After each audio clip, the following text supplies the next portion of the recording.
आधी रात का वो फ़ोन जिसने एक बेटी की ज़िंदगी बदल दी। पार्ट 4। अस्पताल के कमरे में सन्नाटा पसरा हुआ था। आराध्या के हाथ काँप रहे थे। उसकी नज़र बार-बार उस तस्वीर पर जा रही थी जो दरवाजे के नीचे से अंदर सरकाई गई थी।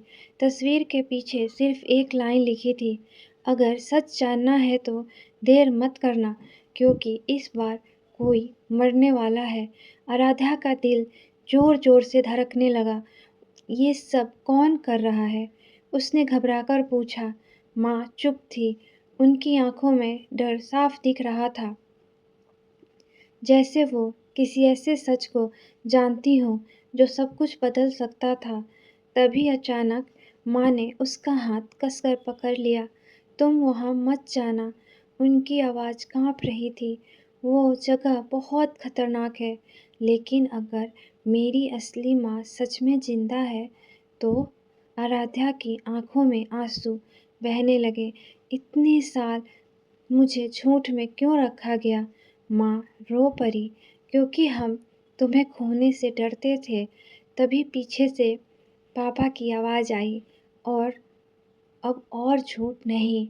आराध्या ने पलटकर देखा। पापा दरवाजे पे खड़े थे, चेहरा थका हुआ, आंखें लाल, जैसे सालों का बोझ अचानक टूट पड़ा हो। उन्होंने धीरे से कहा, आज मैं सब सच बताऊंगा। कमरे में सन्नाटा छा गया। पापा कुर्सी पर बैठे और कांपती आवाज में बोले, 20 साल पहले तुम्हारी माँ, यानी जिसने तुम्हें पाला, वो बच्चा पैदा नहीं कर सकती थी। हम दोनों बहुत टूट चुके थे। माँ की आंखें झुक गई। उसी दौरान अस्पताल में आग लगी। अफरा तफरी मची गई थी। उसी रात उनकी आवाज़ भर्रा गई। हम दो बच्चियां मिली। आराध्या की सांसें अटक गई। दो? हाँ, पापा बोले। तुम और आरोही। कमरे में खामोशी छा गई, लेकिन हमने सिर्फ एक बच्ची को अपने साथ रखा। क्यों? आराध्या चीख पड़ी। पापा रो पड़े। क्योंकि हम डर गए थे। हमें लगा हम दोनों को नहीं संभाल पाएंगे। आराध्या की आंखों में गुस्सा भर आया। तो आपने एक बच्ची को छोड़ दिया? पापा सिर झुकाकर रोने लगे। वो मेरी जिंदगी की सबसे बड़ी गलती थी। तभी अचानक आराध्या का फोन बजा। Unknown number. कमरे में सबकी सांसें थम गई। कांपते हाथों से उसने कॉल उठाई। दूसरी तरफ वही भारी आवाज़ थी। अगर अपनी असली माँ को जिंदा देखना चाहती हो तो आज रात 12 बजे पुराने अस्पताल के बेसमेंट में आओ। आराध्या ने कांपते हुए पूछा, तुम कौन हो? आदमी हल्का सा हंसा। मैं वो हूँ जिसने तुम्हें 20 साल पहले मरने से बचाया था। और कॉल कट गई। कमरे में सन्नाटा छा गया। रात के करीब 11:45 बजे पुराना अस्पताल। चारों तरफ टूटी दीवारें, जंग लगे दरवाजे, अंधेरा इतना कि अपना हाथ भी मुश्किल से दिखे। आराध्या अकेली थी। उसके कदम डर से कांप रहे थे। तभी उसे नीचे बेसमेंट की तरफ जाने वाली सीढ़ियां दिखी।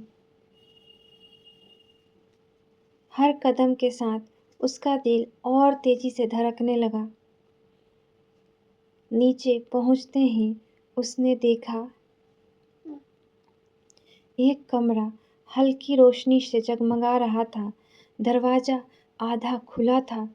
अंदर से किसी औरत के रोने की आवाज आ रही थी। आराध्या ने धीरे से दरवाजा खोला और अंदर जो देखा उसे देखकर उसकी चीख निकल गई। कुर्सी से बंधी हुई एक औरत थी। चेहरा कमजोर, आंखों में आंसू। लेकिन सबसे डरावनी बात, उस औरत का चेहरा बिल्कुल आराध्या जैसा था।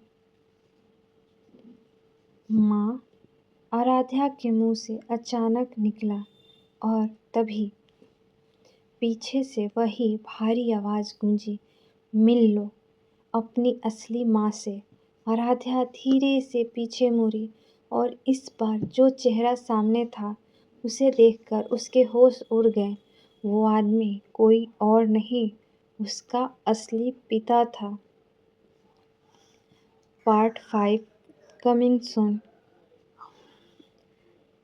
Thanks for watching. Please subscribe my channel for more interesting stories. Thank you.